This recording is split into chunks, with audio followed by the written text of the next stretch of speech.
Ассалаумағалейкум, ардақты ағайын. Армысыздар Алла жұртының арқылы азаматтары. Бармысыздар бір тұтас қазақ елінің игі жақсылары. Дорогие друзья, уважаемые любители поэзии, поводом для записи этого видео послужил следующий факт. Рядом со мной находится известный тюрколог, писатель, ученый, автор множества монографий и работ и книг.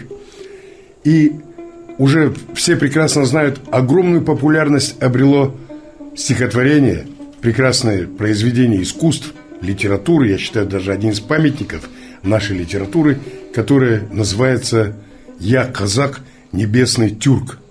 И автор находится именно со мной рядом. Это наш уважаемый Бекет Карашин. Но очень много было кривотолков, и во имя справедливости хотелось бы именно не просто пояснить, а восстановить справедливость.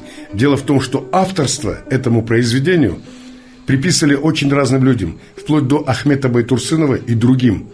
Но я не буду приводить очень много доводов.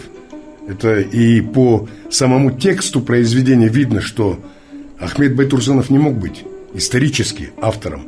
Автор этого произведения находится именно рядом со мной. Мы находимся в городе Атырау. Бекет Карашин. Очень приятно.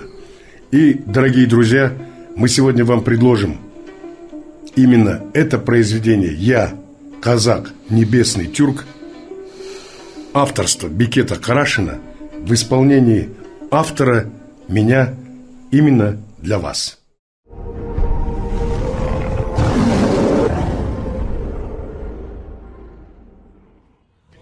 Я казак, все тот же скиф, стерегущий злато гриф, царь же скифский Таргатай, предок мой, неложный миф. Был широким мой размах, я держал в своих клещах страны Запада, Востока, потому что я казак. Лидия, Рим, Китай, Иран, Вавилон платили дань. Я посредством длинной воли сделал длинной свою длань. Древний дай, все тот же дах, я Адай, то есть казак. Ведь тамга у нас одна, дальнобойный лук, садак. Я казак, все тот же хун, жил при Каспии как гун, покорив затем Европу. Я герой германских рун. Я казак, небесный тюрк, Вольф, Бюре, Каскар и Гурк, Человолка человек, разрушитель, Демиург. Я казак, то есть хазарин, Котургур, Дулу, Булгарин, но запутав нить истории, на устах у всех татарин. Я казак, Огос Кипчак, меч копье моя печать, среди злобы мглы и стужи пламенеет мой очаг. Я казак, татар-монгол, конь мой, транспорт, ложе, стол. В городах, дворцах, горах я возвысил свой престол. Древний Берш, то есть казак, я и хан, и шахиншах, евразийские дороги протоптал мой аргамак. Я казак, султан Мамлюк, в руки взяв свой древний лук, крестоносцев гнал с востока, без кольчуг, крестов и брюк.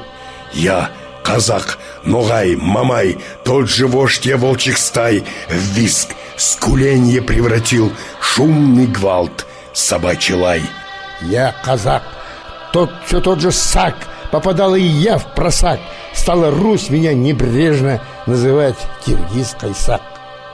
То тавро или тот же знак ставил на себя козак. Сакский он, кайсацкий сын, пусть гордится, я казак. Я герой войны, казак, бравший некогда Рейхстаг. Я на нем, я самый первый, водрузивший алый стяг. Я не набожный монах, небо Тангр, мой Аллах, глядя ввысь на синеву, восклицаю: я казах.